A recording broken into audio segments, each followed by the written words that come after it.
Hello, friends. This is the TED and Theology recorded devotional for the talk We Need to Talk About an Injustice by Bryan Stevenson. If you haven't listened to the lecture yet, please do so now. I apologize in advance. I have a bit of a cold, so my voice is a little scraggly this week, but I will try to speak clearly so you can understand me anyway. Bryan Stevenson is a hero of mine. His book, Just Mercy, nearly catapulted me out of my current role and back into the trenches of the courthouse. I am so moved by his mastery of these subjects, his willingness to be surrounded by deeply difficult things every day, his ability to maintain hopefulness despite witnessing such despair. He is inspiring, and the way he communicates has made the stories of those he serves that much more accessible to people who have no idea these stories exist. He's been called America's Nelson Mandela, and I think there's great truth and honor in that comparison that reaches the importance of what he's doing, if not his current popularity.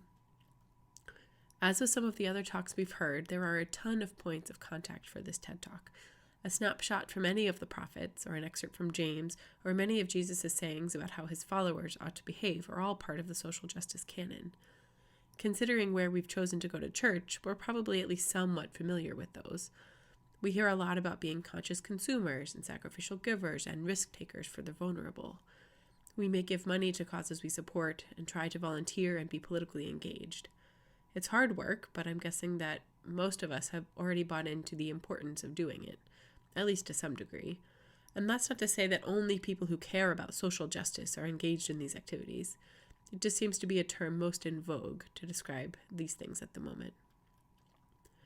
The mass incarceration epidemic and the related misuse of the criminal justice system in our country is, of course, appalling.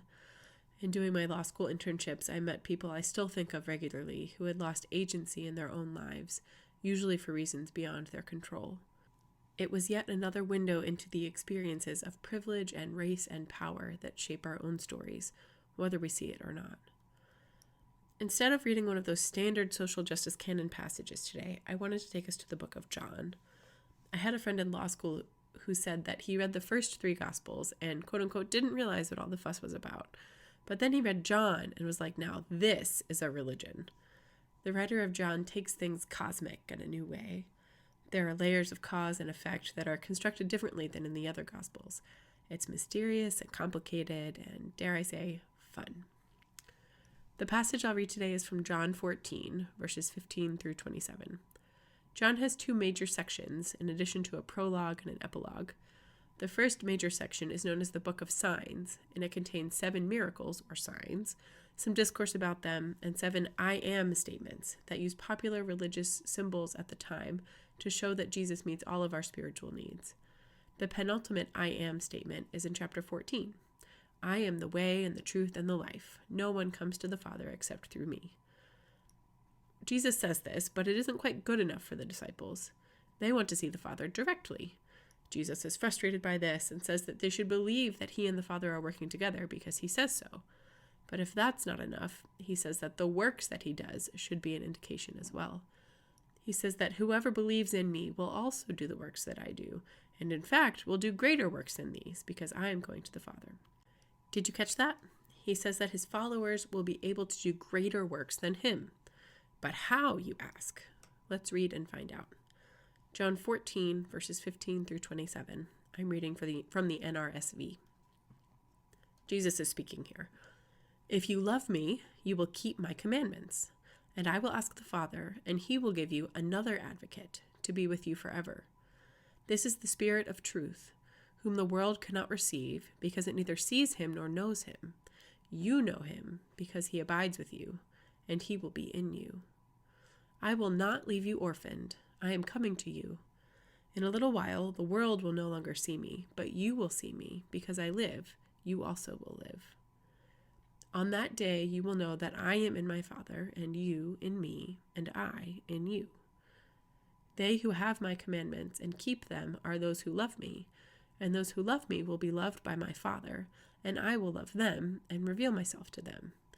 Judas, not Iscariot, said to him, Lord, how is it that you will reveal yourself to us and not to the world? Jesus answered him, Those who love me will keep my word, and my Father will love them, and we will come to them and make our home with them. Whoever does not love me does not keep my words. And the word that you hear is not mine, but it's from the Father who sent me.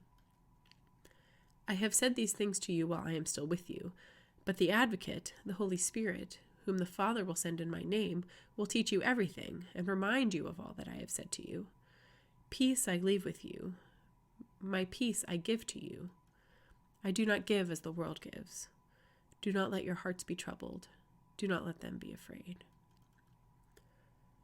Okay, so I kind of cut Jesus off in the middle of his speech, but trust me, he was about to repeat some more stuff about this circle of love involving Jesus and us and the Father and the Advocate. There's a lot going on in this passage, but I wanted to share it with you for 2 reasons. 1, this isn't necessarily a standard social justice text, but it's not too far off. If you love me, you will keep my commandments, said Jesus. That's pretty clear, right? There are plenty of Christians who believe that we just need to invite Jesus into our heart and that salvation is something that happens after death and that obedience to Jesus' command is all secondary. I'm not discounting the deeply personal nature of a relationship with Jesus, but Jesus seemed pretty interested in his followers behaving like he did, cultivating a self-sacrificial love for others, reaching out to outsiders, taking risks to create a kingdom community. And, moreover, Jesus indicates that by following his commandments, his followers will be able to do greater works than he was able to do. This could mean a million things.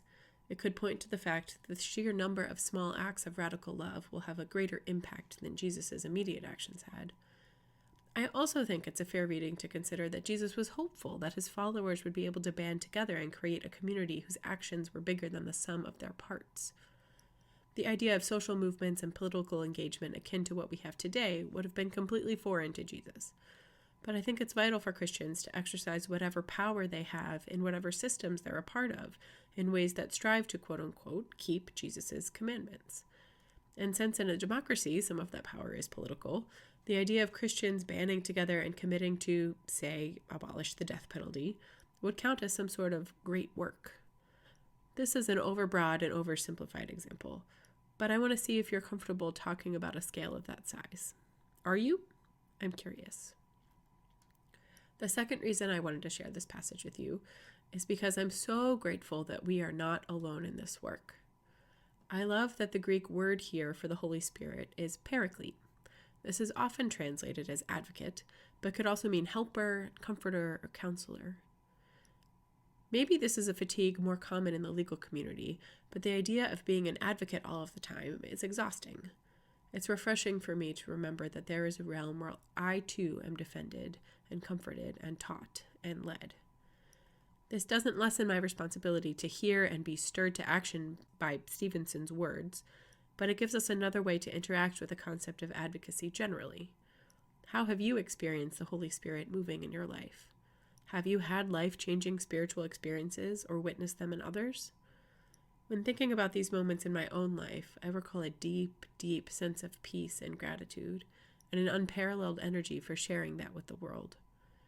The Holy Spirit provides us with another entry point to the idea of how we comfort and counsel and help those around us. It is a source of spiritual energy that's so needed as we engage in these actions. Its presence can provide us with a vision and a sense of being stirred to action that's perhaps more sustainable than when we act solely from other motivations. I hope this gave you some additional food for thought as you consider your reactions to this TED Talk, and I look forward to discussing it with you soon.